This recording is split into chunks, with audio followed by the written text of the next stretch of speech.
একজনের কমেন্টের ভিতরে আমি দেখলাম যে একজন আলেমের ব্যাপারে সে লিখতেছে, সে বলতেছে যে আজকে যদি ইমাম সাহেবদের বেতন বন্ধ করে দেওয়া হয় তাহলেই দেশে শান্তি ফিরে আসবে। আমি এই মঞ্চ থেকে বলতে চাই, কোনো ইমাম কারো বিরুদ্ধে কথা বলে না। আপনি সুদ খাবেন আর আমি সুদের বিরুদ্ধে ওয়াজ করলে আমি ইমামের দোষ। আপনি ঘুষ খাবেন, আমি ইমাম মসজিদের মেম্বারে বসে আমি ঘুষের বিরুদ্ধে ওয়াজ করলে আমার দোষ। আপনার বিরুদ্ধে আমি কথা বললেই আপনার লাগে। আমি তো ইসলামের বাইরে একটা কথাও বলি না। আমি বলতে চাই যে আমরা ঘুষ খাবো, অপরাধ করব, অন্যায়ের বিরুদ্ধে আমরা যদি কথা বলি তাহলে ইমাম সাহেবের দোষ।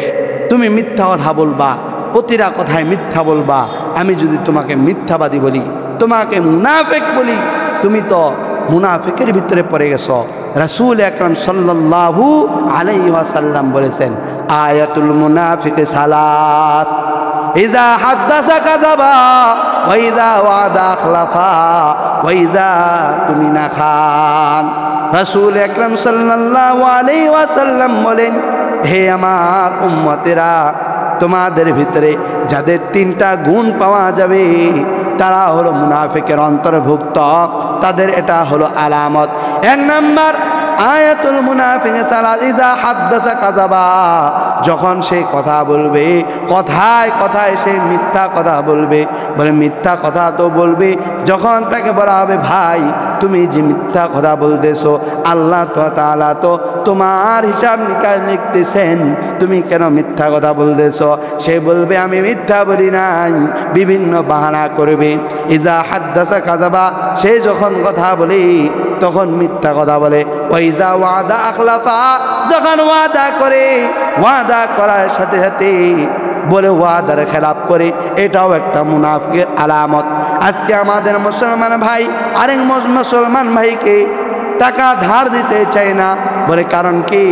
মুসলমানের আজকে ওয়াদার ঠিক নেই।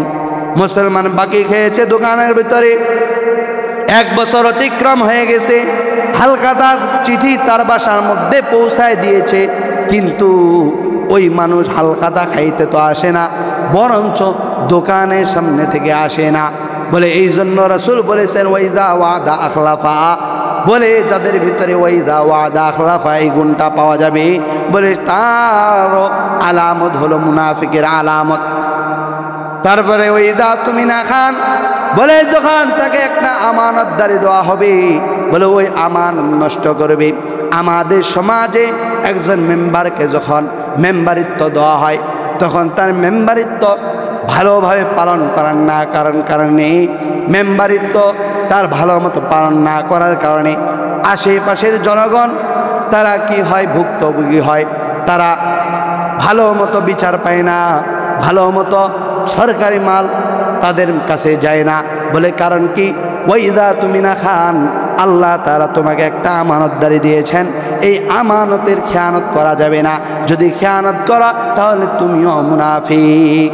এরকম চেয়ারম্যানের বেলায় চেয়ারম্যানকে দায়িত্ব দেওয়া হয়েছে যে এই এরিয়ার চেয়ারম্যান, তুমি এইখানে যতগুলো মাল আসবে সমস্ত মালগুলো তুমি বন্টন করে দিবা, যতগুলো চাকরি আছে চাকরির ব্যবস্থা করে দিবা, গরিব দুঃখীর খবর নিবা। বলে এই জন্য আমি বলতে চাই, তুমি চেয়ারম্যান হও আর মেম্বার হও আর এমপি হও আর মন্ত্রী হও, যাই হোক না কেন, আপনি যদি রাসূলুল্লাহ সাল্লাল্লাহু আলাইহি ওয়াসাল্লামের দিক নির্দেশনা লক্ষ্য করেন তাহলে আমি বলতে চাই, তাহলে আপনি দুনিয়ার ভিতরে সবচেয়ে শ্রেষ্ঠ চেয়ারম্যান হতে পারবেন, শ্রেষ্ঠ মেম্বার হতে পারবেন, শ্রেষ্ঠ এমপি হতে পারবেন, শ্রেষ্ঠ মন্ত্রী হতে পারবেন। আর যখন দুনিয়ার মোহে পড়ে চেয়ারের লোভে আপনি যখন কাজ করবেন, যখন আপনার চোখের মধ্যে এরকম নীল চশমা পরা থাকবে, কালো চশমা পরা থাকবে, আপনি টাকার পিছনে ছুটবেন, গরিব দুঃখী অসহায় না খেয়ে মরে যাবে, এরপরও আপনার অন্তরের ভিতরে এক চুল পরিমাণ কষ্ট লাগবে না। এমন মানুষ আমাদের সমাজে আছে না নাই?